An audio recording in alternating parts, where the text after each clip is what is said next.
지난 금요일에 그 금요일날 예배에 제목이 뭐였죠? 사랑과 나눔. 금, 토, 일 3일도 안 됐는데 벌써 잊어버려. 3일을 기억하기 힘들어. 여러분, 목사님들이 살아남는 이유가 뭔지 알아요? 3일만 지나면 또 써먹어도 몰라. 그래서 살아남는 거예요. 오스카 와일드라는 사람이 책 행복한 왕자라고, 여러분도 알 거예요. 행복한 왕자라는 책이 있는데, 그 행복한 왕자를 보면 왕자가 죽었는데 그 왕자를 기리기 위해서 동상을 만듭니다. 높은 곳에다 만드는데 완전히 황금으로 입히고 손은 루비요, 눈은 사파이어로 정말 호화찬란하게 장식을 해서 진짜 사람처럼 만듭니다. 그 동상은 그 도시 한복판의 높은 곳에서 밑에를 내려다보고 있어요. 근데 한 마리 제비가 그곳을 지나가다가 하룻밤을 묵고 따뜻한 나라 애국으로 떠나기 직전에 동상에 앉아서 생각합니다. 내가 이곳에서 하룻밤 자고 내일 이집트로 떠나리라. 그리고 떠나려고 하는데 그 동상이 눈물을 흘리는 거예요. 왜 그런가 했더니 왕자는 태어나서부터 왕자였고 죽을 때까지도 왕자였고 한 번도 어렵고 힘든 것을 알 수가 없었어요. 그리고 다 모든 사람이 그렇게 사는 줄 알았어요. 근데 죽어서 동상이 돼서 그 도시 한복판에서 밑을 내려다보는데 너무나 불쌍하고 힘들게 사는 사람들이 너무나 많은 거예요. 그것을 보고 이 세상이 얼마나 힘들고 어려운 사람이 많은지를 깨달은 거예요. 그리고 그때 눈물을 흘리면서 그 제비가 떠나는 것을 붙잡고 제비에게 사정합니다. 제비야, 떠나기 전에 내 소원 좀 들어줘. 뭡니까? 내 몸에 있는 모든 금은 보화를 뜯어다가 저 불쌍한 성냥팔이 소년에게 갖다 주고 저 가난한 재단사, 어머니가 아파서 병원비가 없어서 울고 있는 저 소년, 가난한 사람들을 향해서 하나씩 띄어다 주라고 얘기합니다. 제비가 그 왕자의 눈물을 보고 못 떠나고 그 소원을 들어줍니다. 하나씩 뜯어다가 가난한 사람을 다 갖다 주는데 하나씩 뜯겨서 나가는데 이제 남은 것이 두 눈밖에 없어요. 사파이어 그 눈까지도 제비가 뽑아서 가난한 사람들에게 다 갖다 줍니다. 그런데 문제가 생겼어요. 제비가 떠나야 될 그 시기를 놓치는 바람에 얼어 죽어버려요. 그리고 그 동상은 금은 보화가 다 뜯겨져서 너무나 혐오스러운 물건으로 남아있어서 사람들이 그것을 철거해서 불에다가 태워버리는데 다 녹아버리고 그 왕자의 심장만 녹지 않았어요.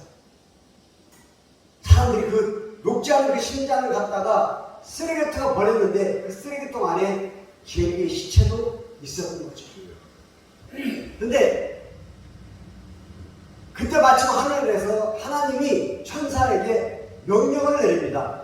너는 지금 지상에 내려가서 이 지상의 가장 아름다운 것 2개를 내게 가져와라. 천사가 주저하지 않고 바로 달려가서 그 왕자의 심장과 그 제비 시체를 가지고 올라와서 하나님께 드립니다. 하나님이 그것을 받고 굉장히 기뻐하셨다. 그리고 하나님이 이렇게 얘기합니다. 저 제비는 영원히 살아서 아름다운 노래를 부를 것이요, 저 왕자는 영원히 살면서 그 제비의 아름다운 노래를 영원히 들을 것이다. 아멘. 그러면서 스토리가 끝나는 건데, 금요일날 예배 드렸듯이 예수님은 모든 것을 우리에게 다 주시고 죽으시면서까지 용서를 해주시고 그리고 가셨다고 했어요. 그분을 우리가 믿는 거예요. 아멘. 여러분, 오늘 제목이 풍성한 은혜인데, 이 풍성한 은혜는 은혜가 많다 그 말이에요. 아멘. 근데 이 은혜가 많다 하는 것은 잘 사는 것이 은혜일까요? 못 사는 것이 은혜일까요? 병이 낫는 것이 은혜일까요? 병이 못 낫고 계속 아픈 것이 은혜일까요? 이것도 가르쳐줘?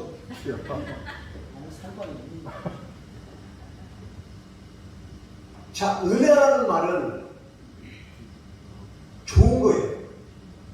왜? 다르게 얘기하는 건 선물이에요. 우리가 받을 수 없는 것을 받는 것이 선물이라고 하는데, 아멘. 그렇다면 아픈 사람은 낫는 것이 선물이니까 나아야죠. 또 못 사는 사람은 잘 사는 것이 좋은 거니까 잘 살아야죠. 이제 이해 가요? 바로 풍성한 은혜라는 것은 하나님이 우리에게 주시는 선물을 얘기하는데, 아멘. 이 선물을 우리는 기적이라는 말로 써요. 하나님은 우리에게 선물로 주셨는데 우리는 착각하고 그걸 기적이라고 얘기할 때만. 잘 보세요 여러분. 베드로가 한 마리도 못 잡았을 때 예수님이 나타나셔서 바다 한가운데 그물을 띄워라 그랬을 때 그물이 찢어질 정도로 잡아서 배 두 개로 나눴는데 그 두 배가 물속에 잠겼더라. 그리고 예수님께서 베드로에게 지금부터 너는 고기 잡는 사람이 아니요 사람을 낚는 어부가 되리라. 아멘. 그렇게 선포했고, 실제로 베드로는 예수님을 만나고 복음을 증거할 때 한 번에 3,000명, 5,000명씩을 전도하는 사람을 낚는 어부가 됐죠.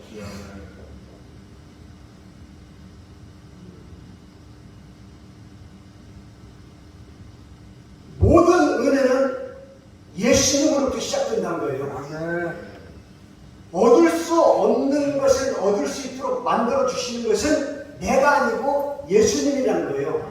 바닷가에 그물을 밤새 내렸는데 전문가인 어부 베드로가 한 마리도 못 잡았을 때 예수님이 가운데 가서 그물을 내리라고 말 한마디 했는데 찢어지게 잡았다는 거예요. 뭘? 물고기를. 그러면 베드로가 원하는 것은 지금 당장 자기가 원하는 것이 뭐예요? 뭘 많이 잡는 거예요? 고기를 많이 잡는 거예요. 그 은혜가 이루어졌어요? 안 이루어졌어요? 이루어진 거예요. 여러분, 사복음서에 요한복음, 마태복음, 마가복음, 누가복음, 요한복음 이 사복음서 안에 한 번도 빠지지 않는 스토리가 오병이어 역사예요. 떡 5개, 물고기 2마리 가지고 5,000명을, 그것도 남자만 5,000명을 먹이시고 12바구니가 남았더라. 이 얘기는 이렇게 비롯됩니다. 예수님의 말씀 복음을 듣기 위해서 많은 사람들이 몰려왔습니다. 그리고 그곳에서 예수님은 끊임없이 설교하시면서 병든 자를 고치시고 예수님 근처에만 가면 병든 자들이 낫는 놀라운 역사가 있었어요. 이 사람들은 배고픈 줄도 몰랐어요. 시간 가는 줄도 몰랐어요. 근데 때가 보니까 이미 먹을 때가 지나가지고 이제 배가 고플 때가 된 거예요. 빌립이 걱정하고 있을 때 아이에게서 도시락 하나가 나온 거예요. 거기에 딱 5개, 물고기 2마리가 있었던 거예요. 자, 여기서 보세요. 이 도시락이 어린아이에게 그냥 남아있었다면 그 도시락은 어린아이의 도시락 하나로 그냥 남아있어요. 근데 그 도시락이 빌림의 손에 의해서 예수님께 전달되는 순간 도시락 하나가 5,000명을 먹게 배부르게 만들고 12바구니가 남는 기적이 나타나죠. 12해 동안 12년 동안 혈루증 하혈을 하는 사는 그 여인이 인간의 모든 방법을 동원해서 다 동원해서 낫고자 했지만 낫을 수가 없었어요. 근데 예수님이 오신다는 소식을 듣고 그리로 달려갑니다. 아멘. 그리고 아무것도 안 했어요. 예수님 뒤에 가서 그 옷자락만 만지면 낫을 것 같은 느낌의 그 손을 댔습니다. 아멘. 자기가 생각했던 그것이 맞았어요. 아멘. 예수님께 다가만 갔는데 그 병이 고쳐진 거죠. 아멘. 여러분 백부장을 보세요. 자기가 사랑하는 하인이 죽어가고 있는데 예수님께 달려왔습니다. 예수님, 내 하인을 살려주세요. 그래 가자. 내가 가서 네 하인을 살려주랴. 아닙니다. 당치도 않으십니다. 예수님 그냥 말씀만 하시면 그가 낫는 줄 아멘. 백부장은 그 하인이 직접 아니오고 자기가 예수님 앞에 가서 고백만 해도 낫을 거라는 걸 알았어요. 아멘. 여러분 12명의 문둥병자가 예수님을 찾아옵니다. 다윗의 자손이여 우리를 불쌍히 여기소서 우리를 낫게 해주세요라고 했을 때 너희의 믿음이 너희를 낫게 하였느니라. 12명의 문둥병자 나살병 환자가 가는 도중에 다 나섰더라. 그럼에도 불구하고 감사하기 위해서 하나님 예수님 앞에 왔던 사람은 한 사람밖에 없고 아멘. 병이 났을 사람은 10명인데 찾아온 이가 한 사람밖에 없느냐라고 물었어요. 여러분 맹인한 사람이 소리를 지릅니다. 다윗의 자손이여 당신이 나를 낫게 했을 수 있사오니 긍휼히 여기소서 했을 때 네 믿음이 너를 낳으니라 했을 때 눈이 번쩍 떠졌어요. 여러분 성경 곳곳을 보십시오. 예수님께 나오는 자들마다 기적을 맛봤고 예수님께 나오는 자들마다 큰 풍성한 은혜를 누릴 수 있었던 거죠. 바로 마찬가지입니다. 여러분들이 아무리 가지고 해결하려고 해도 여러분들에게 있으면 여러분들에게 있는 그냥 문제로 남아있지만 그 문제를 예수님 앞에 가지고 오는 순간 그 문제는 다 해결됩니다. 아멘. 예수님은 가는 곳마다 기적을 보여주시면서 우리가 깨닫기를 바라시는 거예요. 너희가 스스로 할 수 있는 것이 아무것도 없어. 나에게 와. 그러면 이루어진다고 계속해서 말씀하시는데 우리는 그 뜻을 알지 못하는 거죠. 그리고 심지어는 이곳에 초청받은 사람은 많으나 택함을 입은 자가 없다라고 사무엘하 9장 8절에 기록된 것처럼 For many are invited, but few are chosen. 초청받은, 청함받은 사람은 많대. chosen, 선택받은 자는 a few. 두세 사람밖에 없다. 이 말을 다시 해석한다면 그렇게 많이 얘기했는데 너희들이 왜 아직도 못 알아듣니? 마태복음 22장 29절 마태복음 22장 29절 예수께서 대답하여 이르시되 너희가 성경도 하나님의 능력도 알지 못하는 거로 오해하였구나. 제대로 알고 있지 못하는 거로 오해하고 있구나. 여러분 풍성한 은혜는 예수님께 다가갈 때 일어나는 거예요. 오늘 본문 말씀을 보십시오. 하나님께서 하늘의 모든 복을 우리에게 주시고 창세 전에 우리를 택하여 주시고 모든 복을 우리에게 주시되 그 은혜의 풍성함에 우리 보고 찬송하게 해서 만들었다는 거예요. 그리고 그 은혜의 풍성함을 따라서 우리를 그 속량 죄 가운데서 사하여 주시고 모든 총명함과 지혜를 우리에게 주셨다는 거예요. 그럼에도 불구하고 우리는 아직도 하나님의 능력도 성경도 이해를 제대로 못하고 있는 거예요. 나올 수 있는 답이 있는데 그 답을 아직도 모르고 있는 거예요. 왜? 내가 하려고 하니까, 내 뜻대로 하려고 하니까 안 되는 거죠. 근데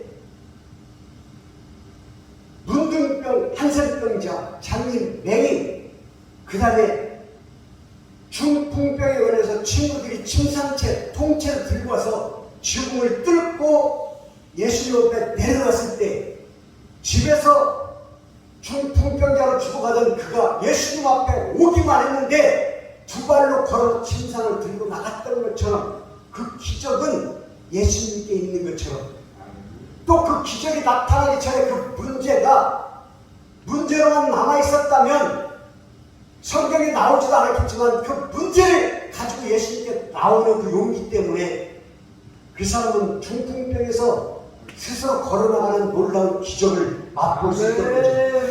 여러분, 바로 이겁니다. 마태복음 19장에 나오는 부자 청년은 하늘나라의 금은 보화를 보지 못했어요. 자기가 가지고 있는 지금 현재의 금은 보화 때문에 하나님의 나라의 금은 보화를 볼 수 없었던 거예요. 왜? 내가 가지고 있는 것이 너무나 풍성하고 내가 가지고 있는 것이 너무나 많았기 때문에 그 이상에 바랄 것이 없던 거지. 네가 소유한 모든 재물을 가난하고 헐벗은 사람에게 다 돌려줄 때 네가 천국에 들어갈 수 있다고 그 말을 듣고 실망하고 기가 빠져서 걸어가는 그 모습에 그 청년 부자는 이미 하늘나라를 놓쳤습니다. 그런데 반면에 누가복음 19장에 나오는 삭개오는 달랐어요. 세상 가운데 가진 욕심으로 재물을 다 쟁취하고 누리고 살았지만 자기가 만족을 느낄 수가 없었는데 예수님 오신다는 말씀을 듣고 미리 한 걸음 더 달려가서 예수님이 오실 그 길을 앞에 나무에 올라가서 예수님을 영접했을 때, 예수님을 만났을 때 자기가 보지 못했던 하늘나라의 보화를 볼 수 있었던 거예요. 이 세상의 그 어떤 것보다도 예수님을 만났을 때 그 금은 보화, 아니 기적, 풍성한 은혜를 삭개오는 예수님을 통해서 깨닫게 됐던 거예요. 여러분, 바로 이겁니다. 지금도 하나님께서는 이 마을의 모든 사람들을 잔치 초청하시기를 원하시고, 이 잔치에 초청받은 자들은 예의를 갖추고 하나님을 바라보는 이 마음이 진정과 신령으로 예배 드릴 준비가 되어 있는 사람을 지금도 초청하고 청하는 것이 아니라 택하는 그 순간이 이 시간이라는 것을 깨달아 알기를 바랍니다. 하나님은 초청받는 것이 아니라 하나님께 택함을 입을 자, 좋은 선택받을 자를 기다리고 계시는 거죠. 그렇다면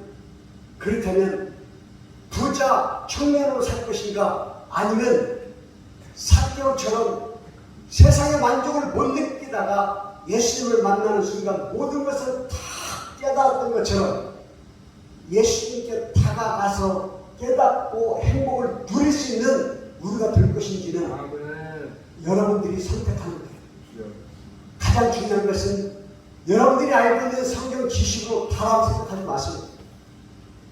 가장 무서운 것은 이거다라고 내가 결정을 짓는 순간 내가 심판자가 되는 거예요.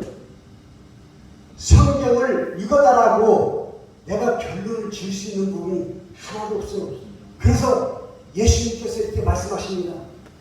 너희가 성경도 하나님의 능력도 알지 못하는 고로 오해하였도다.